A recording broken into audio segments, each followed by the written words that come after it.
Hey everybody, it's Corbin, and today I'm going to show you how to make bows. First, we have to start out with some mathy sort of things. So this is how it works.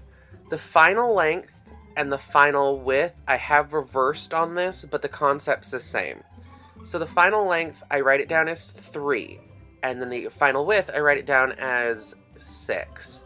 You're going to go ahead and add ½ inch, which is your seam allowance, which is the part where you sew along, which will give you a total of 3.5 for the length and then 6.5 for the width. Then you're going to go ahead and multiply that times 2. Okay, a lot of this won't make sense until later.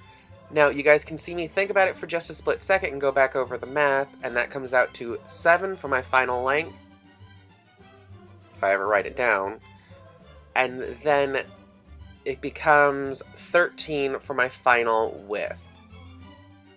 Okay, this makes a little more sense once you're able to actually see me working on it. Now, this is just the formula. The final length plus ½ inch times 2, which will give you your total size for how big your length and your width should be. It applies the same for both of your pattern piece for when you're writing it out on paper. Now you're going to go ahead and see me flip to a napkin that's actually the right size for this example. I measure it, I write down what I want my final length to be, which in this case I think it's 4 inches, but I might have written something else because I got frustrated with this. Yeah, it looks like 7, but it's actually a 4, and then I think I just ran with the number 7. And then I go ahead and I use the length of 6. But the math is still true for regardless of whether or not I mess it up in the example. You're going to go ahead and just add 0.5 to it, or ½ inch, which will make you 7.5. And then you'll go ahead and multiply that times 2. Which, in this case, I think I get really skewed numbers because of the fact I thought the 4 was a 7. But the concept's the same. You just follow that math problem, the basic math principle, which is the length width plus ½ times 2. And same thing with the final length. Okay? Now, I get my numbers with it, and I'm happy with my numbers, so I continue to just work and adjust on that, which apparently I'm really dense today, and writing math just wasn't my thing. So, those are my holy crap, what's wrong with me numbers, something's horrible, but I'm just going to keep going. So what you do is you put right sides together. So the pretty side of the fabric needs to touch the pretty side of the fabric. You fold it in half, and then here, what I do is I draw a dashed line all the way down, which is where you're supposed to stitch, which is about ½ inch. Now don't quote me on that because it looks a little smaller now that I'm looking at it on camera, but it's ½ inch allowance. Then what you would do is you could press it at this stage or not. I usually tend not to because it creates a weird crease. You'd flip it right sides out. So you'd force all of the pretty side back out. You just roll it back out. In this case, you just see me rolling it back over.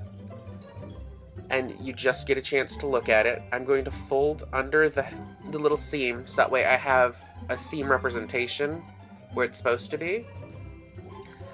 Now, the next step, which you'll see me go ahead and just flip it in half in a second, which I'm going to fold it, well, they call this hamburger if you're still in elementary school.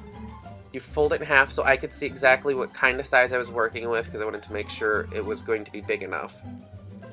Which, it's close, it's exactly what I wanted, so I'm going to flip it over to what I want the front to be, touching what I want the front to be. So I'm hiding the seam on the inside, and then I'm going to stitch it closed along the sides like that. So you just stitch it again, then you flip it back out, right sides out, and then I'm going to fold in the seam allowance so we can have a mock seam allowance hidden away, so you guys can get as accurate of a look as possible, and then I'm going to lay it flat. Now, the next part is really open to interpretation. You could pinch your bow. Realistically, that's all you do is pinch it in the center and you play with it until it looks correct. And see that roughly it has the bow shape I kind of want. This is paper, keep that in mind. But you can adjust it, you can move it. All you do now is you take a corresponding matching piece of fabric and you just take it around.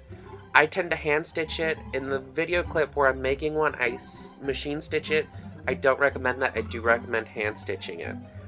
I put a pin in it. I'm not sure if it stayed in the clip or not, but it should be magically appearing now. I have tons of dead space here.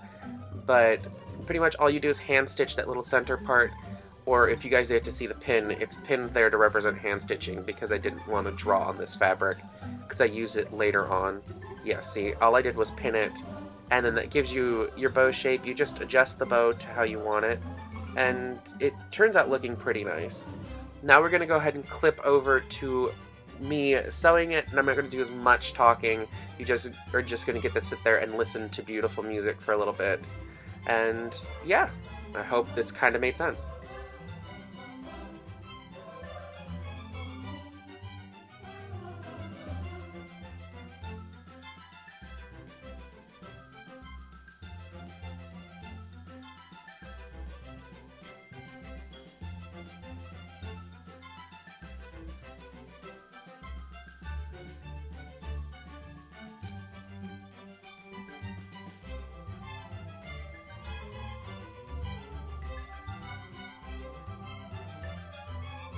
Now, with this bow that you guys are actually seeing in the clip, what happened is I wanted it to be a double-layered bow, so I wanted it to have two bows, a smaller bow and a larger bow. So here you guys see me putting E6000 in the creases where I want the pleats, the little folds, into the bow, and it's held together with a hair tie, because a hair tie you can cut off and throw it away later.